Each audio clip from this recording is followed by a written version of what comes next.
This podcast is part of the Big Heads Media Podcast Network. Go to bigheadsmedia.com for more great podcasts. Baby, what a win this one is! The most patient fans in the league, right to the dog pound, up and in he goes! The rookie out of Georgia goes right side 40, 45, 50, he stumbles a little bit to the 40, he's to the 30, 25, 20, 50, 10, 5, touchdown! Greetings, Dog Pound Nation. Welcome to the Two Green Browns podcast, now part of the Big Heads Media Podcast Network, with myself, John Cahill, and today I'm joined by Meredith Kane from 92.3 The Fan and the That's What We Said podcast.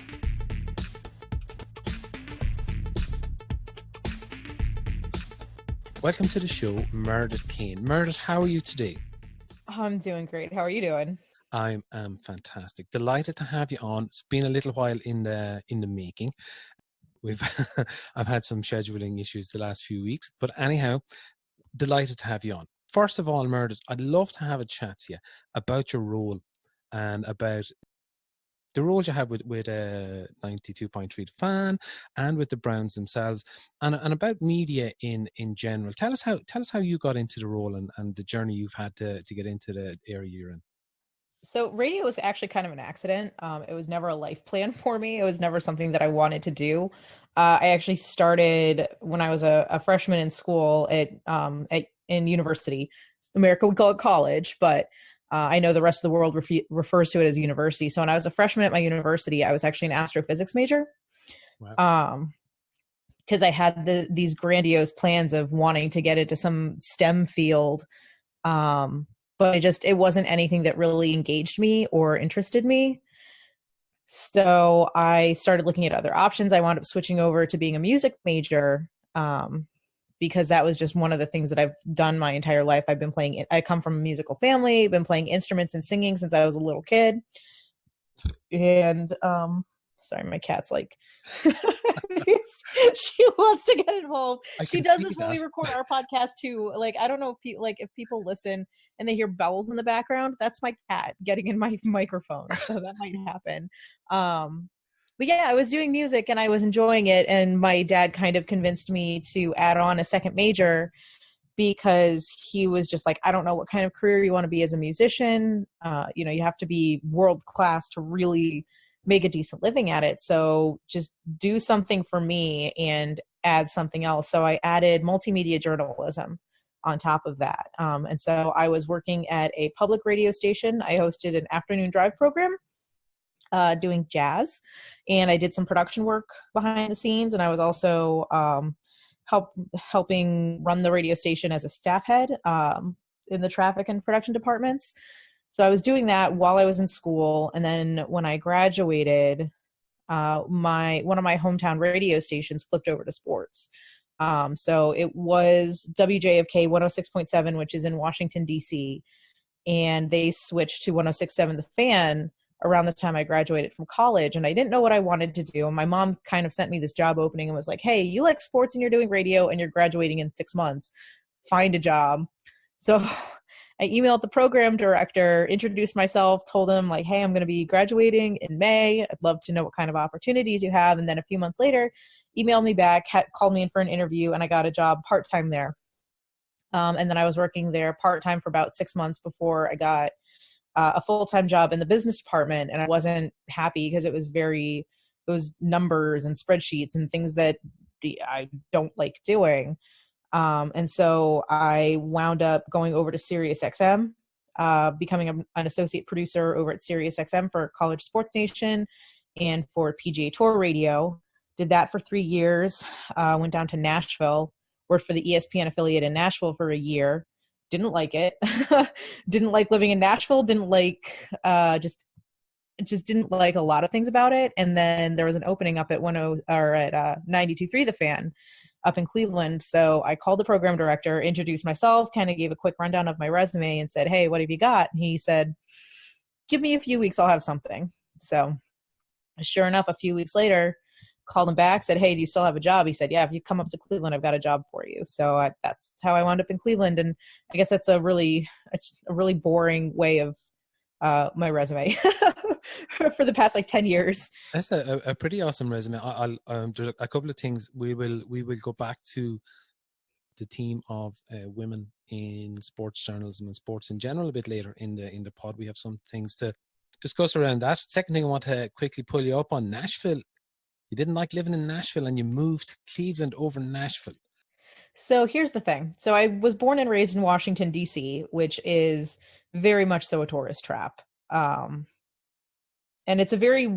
growing up in DC was a very bizarre childhood. And I didn't realize that until I was an adult, because when you're in this bubble of what you're living in, you think that it's the norm.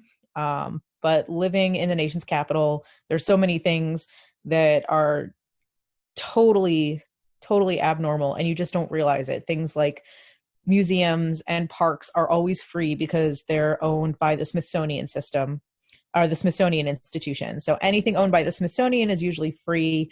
Both my parents worked for the government. And there's always a running joke amongst kids who grow up in the DC area that nobody has any idea what their parents do. And to an extent, that was kind of what it was like for me too. My dad has had a top secret security clearance with the US government since the 80s. And so I only know of like a few things that he does because of it. So it was a very abnormal childhood. I was jokingly going to interject with the CIA there at one point. No. Now I feel stupid. No. He's not with the CIA. He's with the Department of Transportation. But there's a lot of, I guess, top secret things that the Department of Transportation does. But so when I was looking for opportunities and I found this one in Nashville, I decided to take it. And it wasn't really like I was looking to move to Nashville. There's this weird thing in the United States, and it's a phenomenon where cities that are kind of low key, really awesome and have a lot to offer, people will start to discover it. And I think it has a lot to do with the onset of like the Food Network and the Travel Channel and people writing travel blogs. And then all of a sudden people have discovered that Portland is a really cool city to live in, or it has a lot to offer. Like Austin has a lot of really cool things about it. Houston has a lot of really cool things about it. So these cities start to grow faster than they can handle. And that's what happened to Nashville. And I kind of moved there in the midst of this boom, and the boom is still happening down there. So the city is just growing and growing and growing. And it would get very frustrating because I would just want to, go out to a bar with my friends and go to happy hour, but you couldn't, because anything that was considered local or secret or, a hidden gem, whatever you want to call it, there were always tourists there that knew about it from some travel blog, from Instagram, from the Travel Network.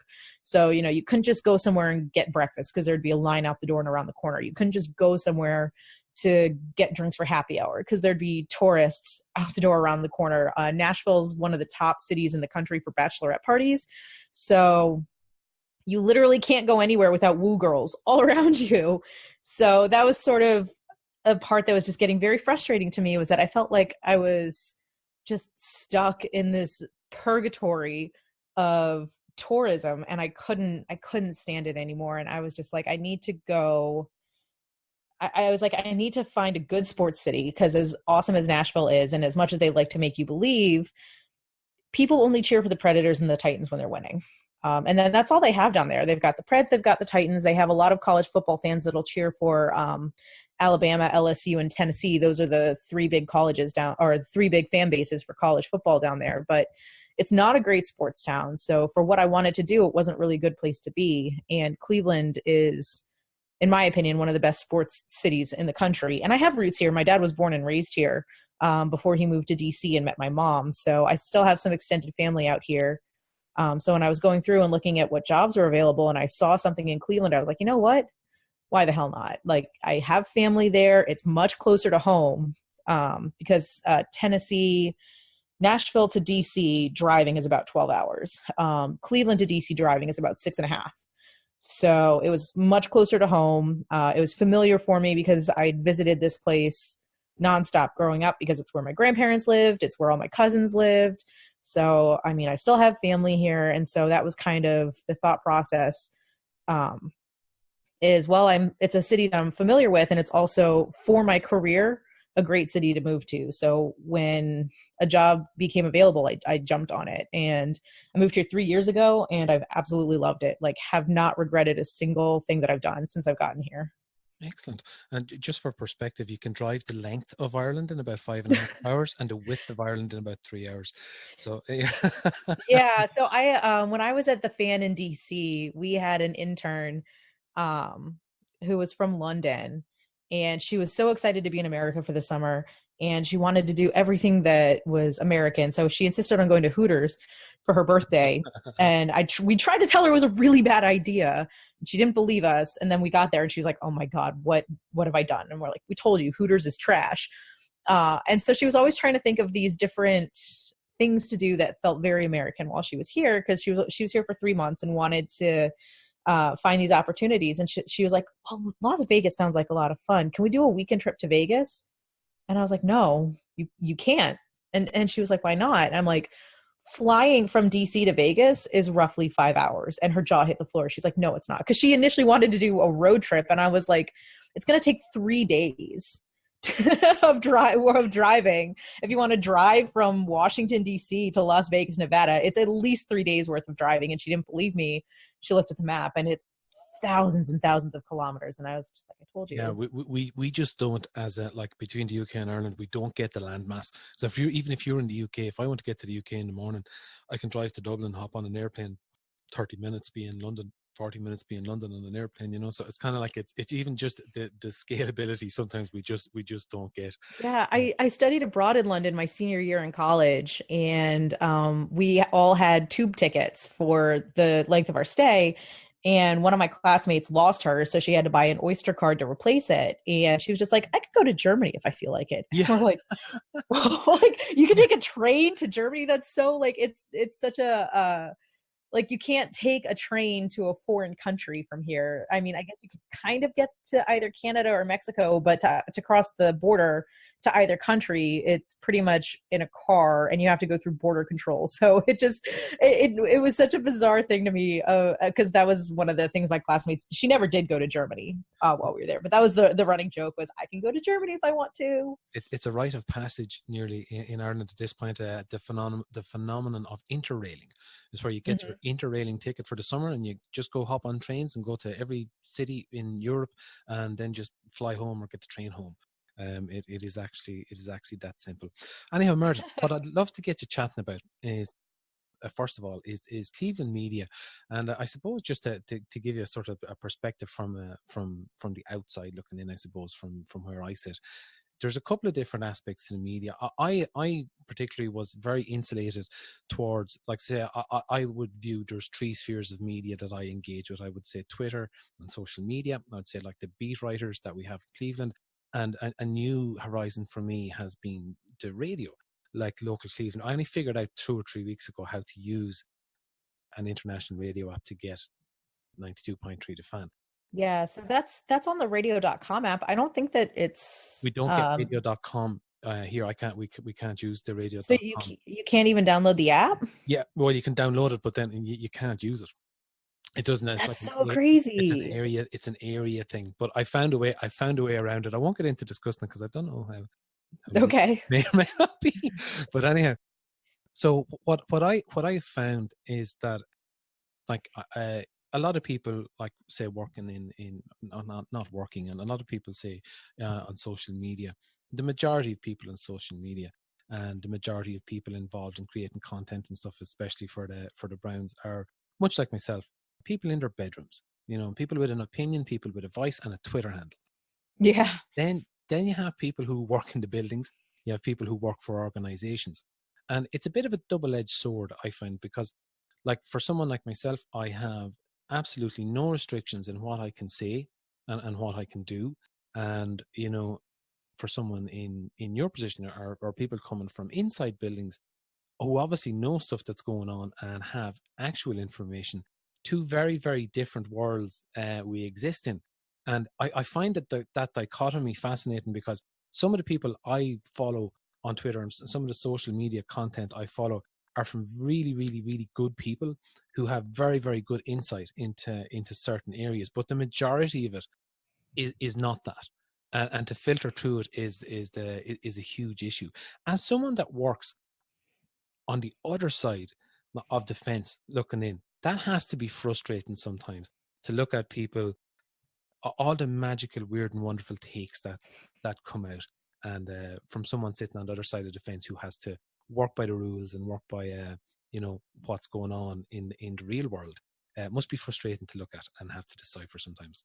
Yeah, I mean, that's one of the reasons why I ignore a lot of it, just because to me it's almost comical, because you'll have people with these opinions and these takes that are just so far off base, and we know it because like you said, we do have people in the building that we talk to. I've got friends that will be able to tell me things. I'm not in the business of breaking news, so I'm not, going to go to Twitter with anything. And a lot of these things are very, they're not necessarily, the things that I've been told haven't been like massive breaking, oh my God, news. Like I had an inkling when the Odell Beckham Jr. trade was going to happen.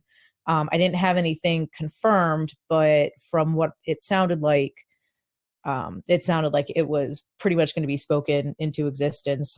With Freddie Kitchens being fired, I had an inkling that was going to happen actually the morning of the last game. And personally, I thought it was going to happen at the very earliest on Monday, but then it happened like Sunday night. So, we do have people that will give us information, and we use that to inform the public and to try and report on things. And for everything else, it's people just taking shots in the dark and guesses. So for a lot of those things, I just ignore it because that's all they're doing. A lot of times they're trying to do it for the likes and the retweets and the Twitter clout. So, there are people who do have really good football takes and football opinions who aren't in the building. And those are just people who are very, very smart with the sport. And those are the people that I like to follow, because I'm not a film evaluator. Like I'm not going to be able to look at Baker Mayfield. Like I can look at the film and understand what's going on, but there are little intricate details of like, oh my God, why wasn't that check down? Why was this read so bad? There are people who are much better at that than I am, who, they may have played football in the past, or they just watch a lot of film. And those are the people that I like to follow and I like to interact with, that are outside of the Cleveland media realm. But yeah, for the most part, when people are just kind of looking for clout, likes, clicks, retweets, shares, whatever you want to call it, I ignore it. And most everybody else in the media ignores it too, because we can recognize whose opinions are based on well-informed decisions, I guess, and then which ones are just trying to be the hot take artist for the interactions. So it's like the Jake Burns and Brendan Leisters of this world.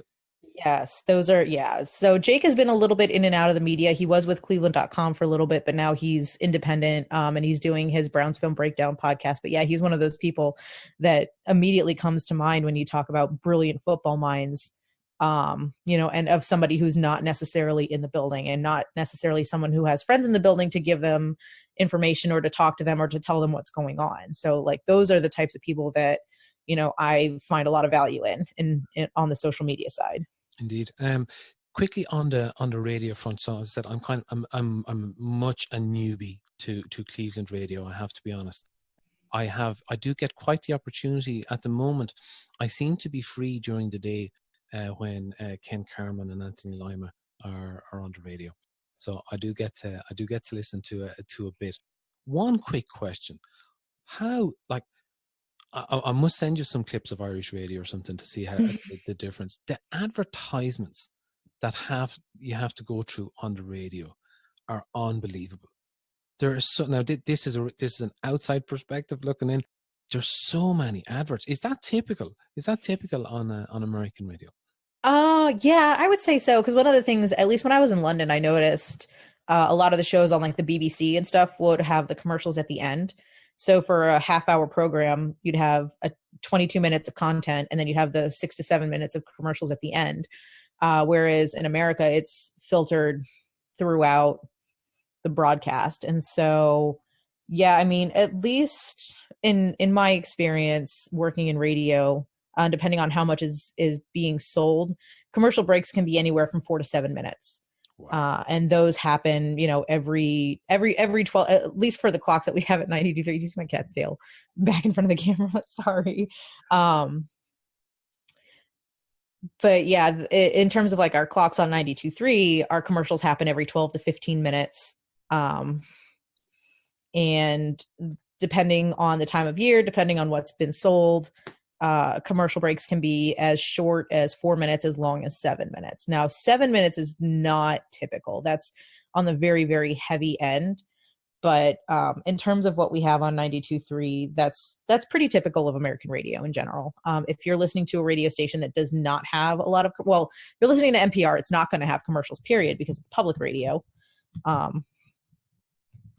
But if you listen to a radio station that's a commercial radio station and they're running 2 to 3 minutes of commercials, that means they don't have a lot of money. That advertisers aren't buying space on their airwaves. So, and that's it's a good thing and it's a bad thing. Like, it's good for the people who just want content with no commercials, but then it's bad for the people who are trying to make money because they're not making money. As a listening experience for me, I have to say there are points when I drift away because the advertisements have gone on so long, and then I have to come back and I have to retune in. It's completely different from Irish radio. Irish radio it's like it's much more segmented, I think, like you were saying with BBC, where like ads will be at the end or like, sort of between shows and stuff like that. It's just an interesting thing I picked up on because it's quite obviously a very competitive business, and like it's really it's where the revenue streams are for broadcasting, like, and it's sort of the key difference, I suppose, between independent broadcasting and commercialized broadcasting. But on that very theme of broadcasting and advertisements and commercialization, the most expensive commercials in the world last night at the Super Bowl. What was your Super Bowl viewing experience like, Meredith? So I had a party that I was invited to. I decided not to go because I've been under the weather for a few days and I was not feeling great last night. So came home and watched it on the couch by myself with my cat.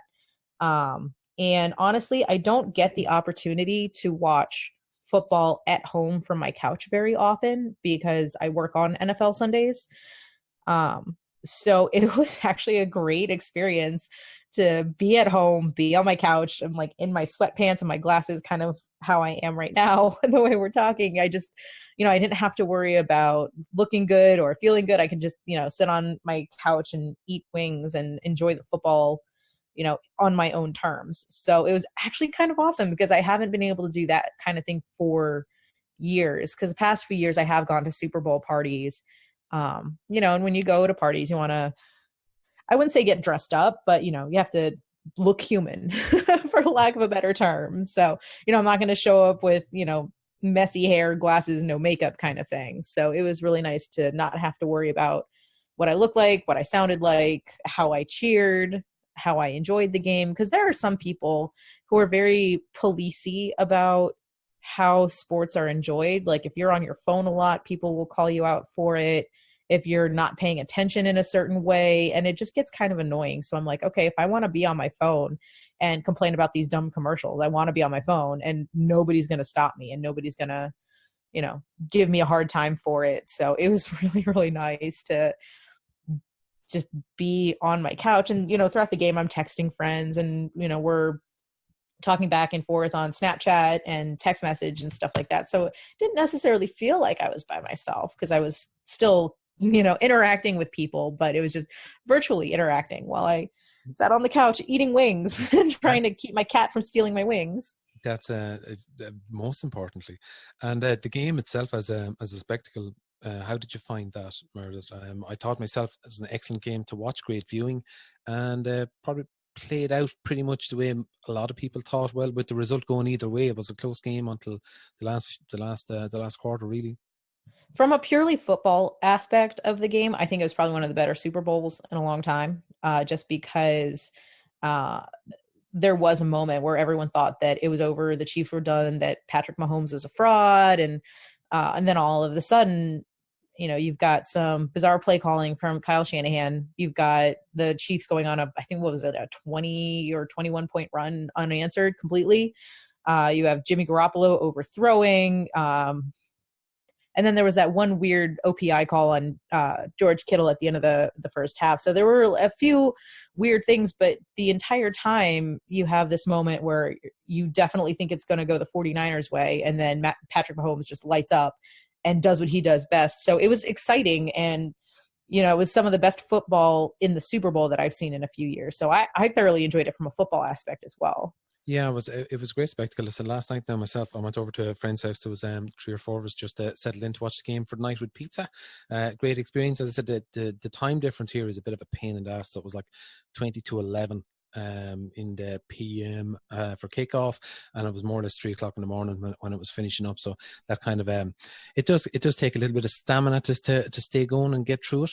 But it was an excellent spectacle. And I suppose when we're talking about spectacles, and like you were saying, the way you enjoyed the match last night, I actually didn't bring my phone last night when I was watching the match, and that kind of, I find I get very distracted. I like to get engrossed in a game, and I got completely engrossed in a game, and I came home and went straight to bed, didn't check my social media, got up, had a leisurely morning, and then I put out a few tweets this morning about how I enjoyed the halftime show. And I hadn't checked up on anything on social media, but apparently there's been a little bit of uproar about the halftime show. What did you make of all that, Meredith? I loved the halftime show. I thought it did exactly what it was supposed to do. The Super Bowl is one of the biggest spectacles of the year, and you want a halftime show that is entertaining, that is exciting, and you especially want one that's reflective of the city that it's in. And that's one of the things that I think I loved the most about Jennifer Lopez and Shakira is they were very, very aware of where they were. They were in Miami, and there's a huge tradition of just very, I don't know the best way to put it, but I guess kind of spectacles. Like that's, and there's a huge Cuban population in Miami as well. And so they're very aware of who their audience is and the tradition and the culture in Miami. And they centered their halftime show around that. And I thought it was great. I thought both of the women looked spectacular. I mean, they're 20 plus years older than I am and look better than I ever hoped to in my entire life. Their dance routines were absolutely athletic. And if you don't think they were, then I don't think you understand how difficult dancing is. So the fact that there was just, I don't know, to me, I think everything about that show is perfect. I would say top 3 favorite Super Bowl halftime show for me. The other 2 being Prince and Lady Gaga. So I thought everything was about it was amazing. It was fun. It was exciting. It was entertaining. I loved that Jennifer Lopez had her daughter on the stage to sing with her. Like that was a really special moment too. So I don't understand what there was to dislike about it. Pretty much agreed on all that. And I ran a Twitter poll there today. It's still up, and I started the sentence with the halftime show in the Super Bowl was A, hot as fuck, B, entertaining, C, pornography, or D, not that good. And pornography is coming in a close second or third at the moment in the book. That's so absurd to me. And so I said this in a group text with Brittany and Brianna, who are, the Bs of the That's What B Said podcast. And people are calling it pornographic, and I don't understand why. Because if you go back to Lady Gaga's show, what was it, 2016 or 2017?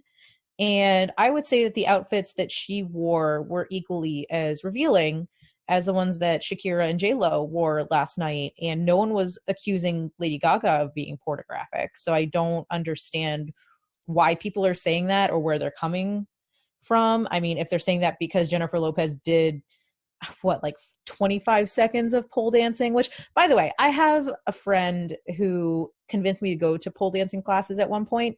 That shit is so fucking hard.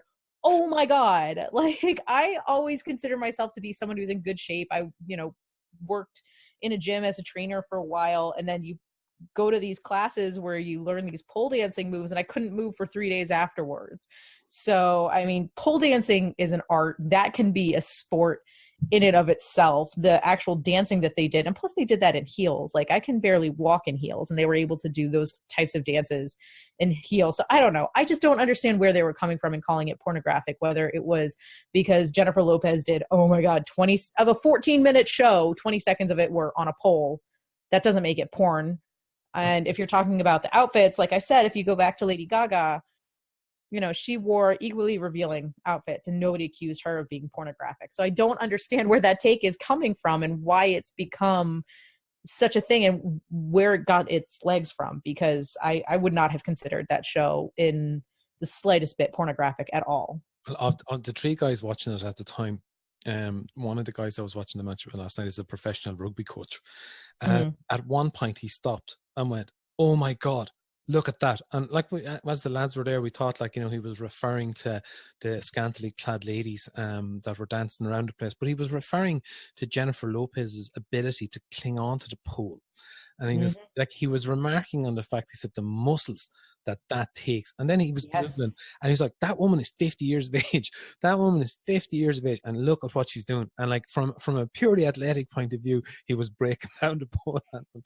But yeah. Well, think about I don't know if you guys had this in Ireland or in the UK, but one of the, I guess, stereotypical tropes of an elementary school gym class in America that's absolutely true is the rope climb, where you've got the rope hanging from the ceiling and you have to climb to the top and hit a bell, and if you can't, then everyone makes fun of you and the gym teacher calls you out of shape. It's something that actually happens. But the rope itself, like those rope climbs are insanely hard. If you take away the flexibility of the rope and the fact that you can, you know, wrap your hands around it, wrap your feet around it, you know, if that's just a stiff pole, that's what you're having to climb up. And that's part of pole dancing, is being able to climb up this stiff pole, hold yourself up there with arm strength, leg strength, core strength, what, you know, literally every muscle in your body, and then look good doing it. And then on top of that, if you're J-Lo, sing.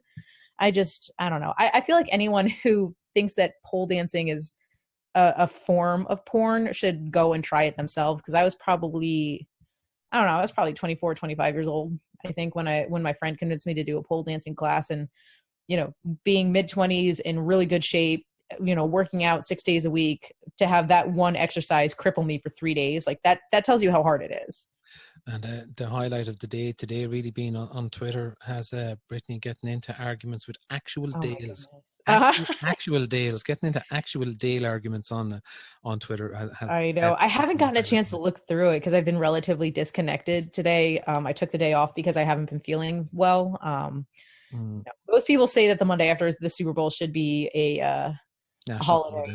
Yeah, because my friends that were at the party that I was invited to last night were texting me today talking about how hungover they were, and I was like, I wouldn't have been hungover because I would have drank, but I wouldn't have gotten drunk. But yeah, because I've been sick, I decided to take the day off and kind of recharge myself, and so I've been very disconnected from social media all day. So I haven't seen it. Brittany texted me about it earlier. I haven't gone back and actually looked at the tweets yet.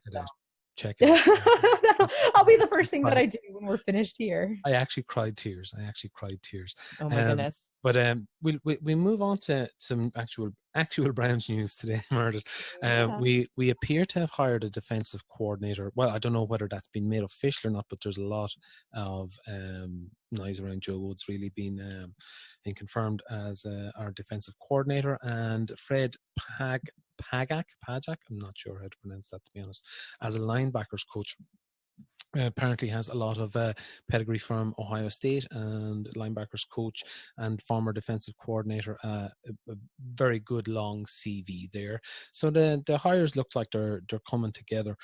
But the hire that has interested me most in the last few days has been that of Callie Brownson. I don't know what your level of familiarity with Callie Brownson is really, but the overriding, I suppose, theme really is a female coach being hired in a male-dominated sport into an actual position of relative position of influence as a chief of staff. I believe the title is not a title I'm really familiar with across NFL teams, but apparently it is there. It's not a brand new It's not a brand new. Yeah, it's not a made up one. And I wish I was more familiar with her, which I'm, definitely taking the time to get more familiar with her and her resume, especially because she and I are pretty much from the same town. So she grew up in a suburb of Washington, D.C. called Alexandria. My suburb was called Springfield, and those were, like this, they're neighbors. And so I was looking through some of her history, and the Washington Post, which is my hometown paper, did an article about her, and I was looking at that saying, oh my god, I can't believe it, like she and I come from the same city, and I hadn't heard of her, and I didn't know who she was. And so I'm absolutely thrilled that the Browns have hired her. I'm very excited to see another kid from, well, we call them Nova kids. So DC itself is a very, very small landmass, and then the majority of the suburbs around it in Virginia and Maryland are considered part of the greater Washington, D.C. area. So when you have cities like Fairfax, Springfield, Arlington, Alexandria, those are all cities that directly border Washington, D.C., and they're technically in Virginia.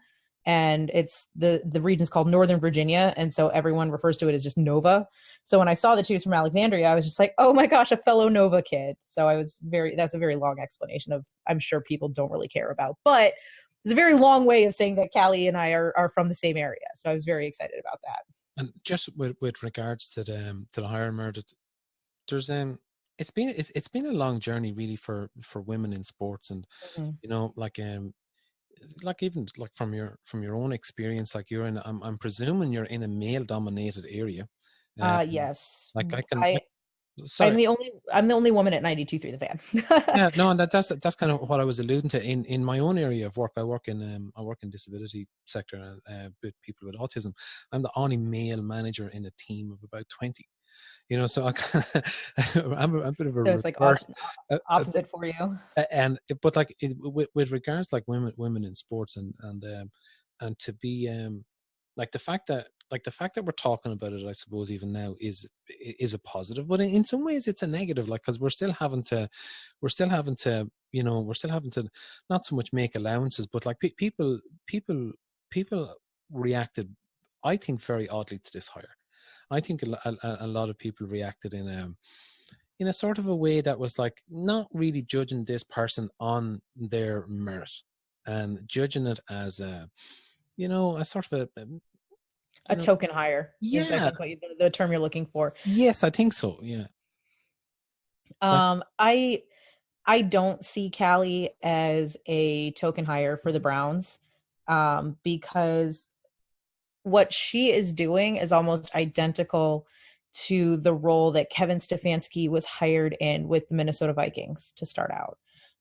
And her resume at this point in her life was very similar to the resume that Kevin Stefanski had when he was hired as a chief of staff for the Minnesota Vikings. And so to me, it does not scream token hire. I think the biggest difference is the fact that Kevin Stefanski had the opportunity to play football at the collegiate level, high school and collegiate level, whereas I don't know. I think Callie has some high school football experience, but she definitely didn't play in college. Like, as far as I know, on the university level, there aren't any female football players. So that's the only thing that she has working against her, is not having played football at a high level. She played in the women's professional league, whatever that is. Yeah.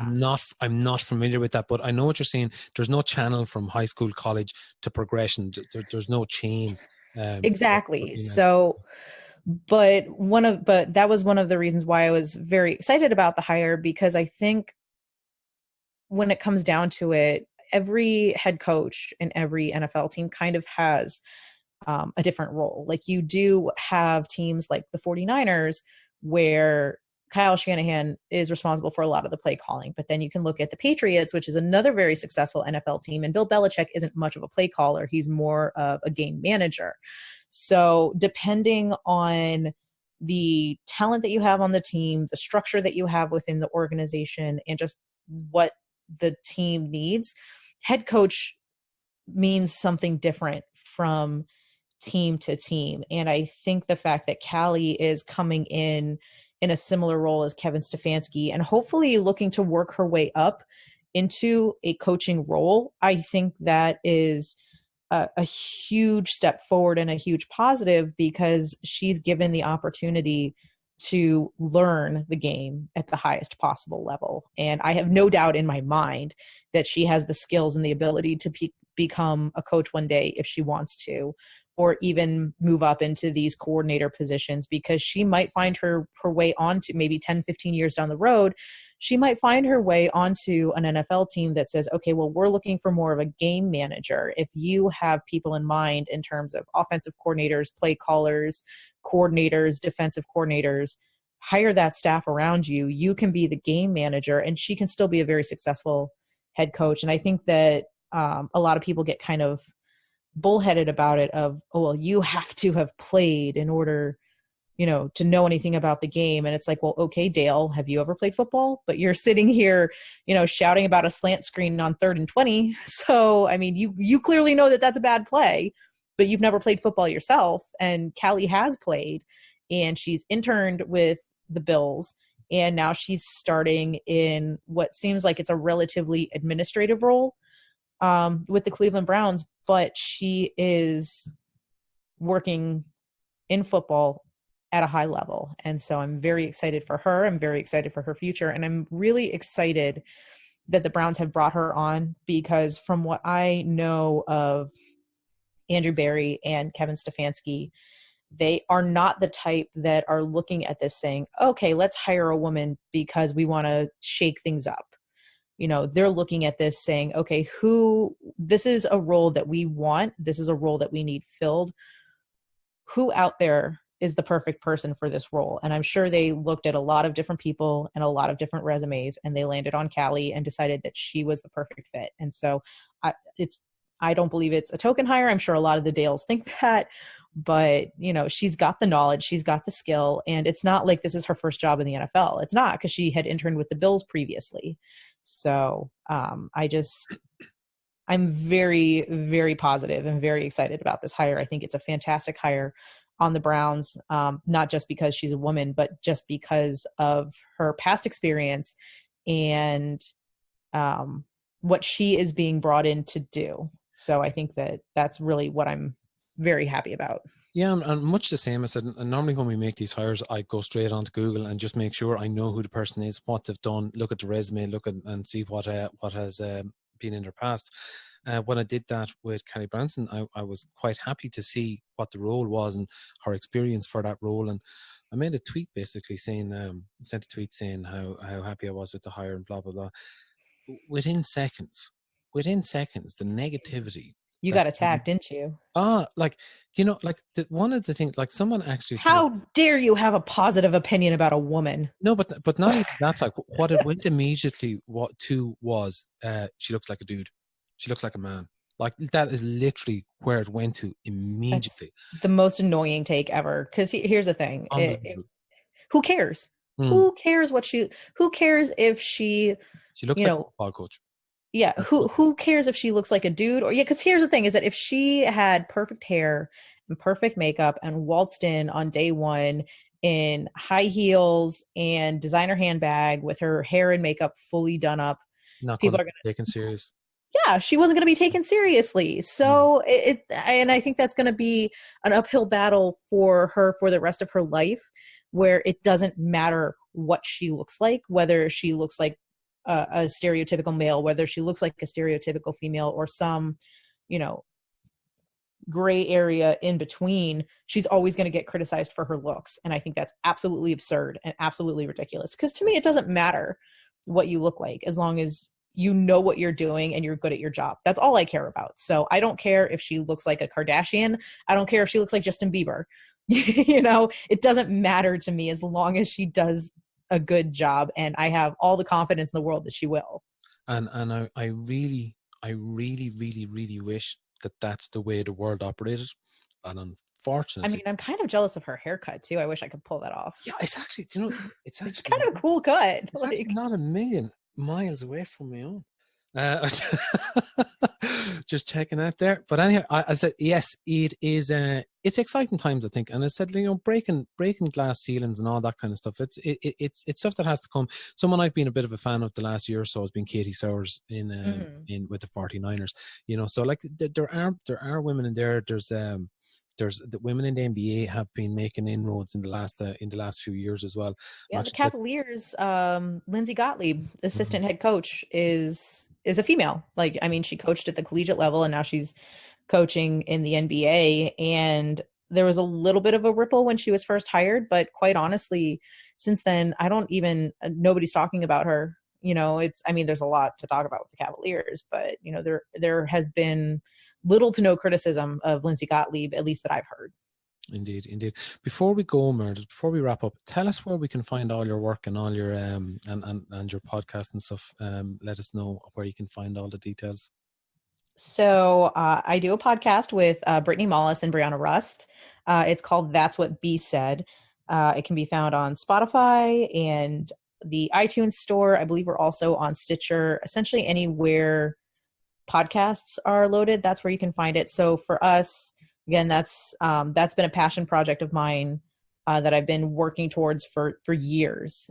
I've always wanted to have a space where I can talk to other women about sports. And it wasn't until I met Brittany that I looked at her and said, okay, this is the perfect person that I want to do this with. And then she introduced me to Bree, and I was like, this is it. This is the show right here. So we started the podcast about 2 months ago. So it's not something that's associated with my work in any way, shape, or form. It's something that I do on the side, in my free time. Any revenue that the podcast gets goes straight to Brianna and Brittany. I don't take any money from it, because for me, it's a passion project, and it's something that I hope grows into something bigger. So it's our all-female podcast about sports, Cleveland sports, and anything else in between that. And then regularly I work for 92.3 The Fan. Normally I'm on Baskin and Phelps producing that show completely behind the scenes. Another show that I do a lot of behind the scenes things for is Bull and Fox. On the weekends, I do updates. So if you ever listen on the weekend, those 2020 sports updates, I'll do those on the weekends occasionally. Heard that last weekend for the first time, actually. Oh yeah, I think that was like when I started to come down with whatever I've been fighting. So I was not pleased with how those sounded. But yeah, so those are my, my main job is at 92.3. That's What B Said podcast is, my passion project on the side. And then, during the season, another thing that's 100% behind the scenes is Cleveland Browns Radio Network. So I'm a studio producer for that. So again, everything for that is behind the scenes, but I do that anytime we do a special broadcast. I'll be doing that. So we'll have a special broadcast for the draft coming up in a few weeks. And then, we'll start our normal shows up in August. We have a player preview show. And then the coaches show, which has changed every year since I've been there. So when I started, it was the Hugh Jackson show. And then it became the Browns Huddle. When we had Greg Williams as the interim head coach. Last year was the Freddie Kitchen show. This year it'll be the Kevin Stefanski show. And then Zaddy special. The Zaddy special. Oh my God. I would die. That would be amazing. And then, I run the Sunday broadcasts as well. So that's all I do. There's, the only thing really, really front facing that I do is the podcast. And, that's completely, independent on the side. Very, very, very busy there, Meredith. And just as a side there, I'm going to take a minor bit of responsibility for the success that you're having with your podcast. I think this was the first podcast Brittany was actually on, and so we're going to claim about 5% credit there for. All right. So so hopefully, if we ever get to a space where we're no longer a podcast, maybe if it's a show or if it does get on TV, commercialize that. I'll take my percentage. If it ever gets to that point, we'll have in the ending credits, we'll make sure to have your name on there somewhere. Yeah, once it can be monetized, Meredith, I don't really mind once it can be monetized. I mean, at this point, I don't know how much money it's actually worth. Like, we do have one or two advertisers, and like I said, I don't see any money from that podcast at all. I Just make sure that before you they go, all of it. if you can please get back to live reading the erectile dysfunction ad. Please get back to that. That was the funniest. Well, they have to buy space Yeah. on the podcast first. They were a paid advertiser at the time, but yeah, that's so the podcast as of right now is part of a larger network called Blue Wire, and so all of the advertisements that you hear on the podcast are a company-wide purchase. So any podcast that's in the Blue Wire network is going to be reading that Romans, or they're going to be reading the Manscaped, or whatever other commercials that you hear. So when those things get sold, they get sold as a whole. And there are a few other podcasts in the network that do have women, but we were only the second podcast in the network that was 100% women. The first one being a college football podcast with Kayla Anderson. So yeah, so a lot of these things get sold, and they're very, very geared towards a certain audience, that isn't us, but we have fun with it anyway. I think that's one of the things that we really enjoy, is that no matter what we're handed, we always try to make sure that we're having fun. And it really comes across that way. And look, Meredith, thanks very much for joining us today. I really enjoyed it, and we will talk again in the future. Well, thank you so much for having me, and don't post this video anywhere. Not going to happen. Not going to happen. Audio only. Audio only.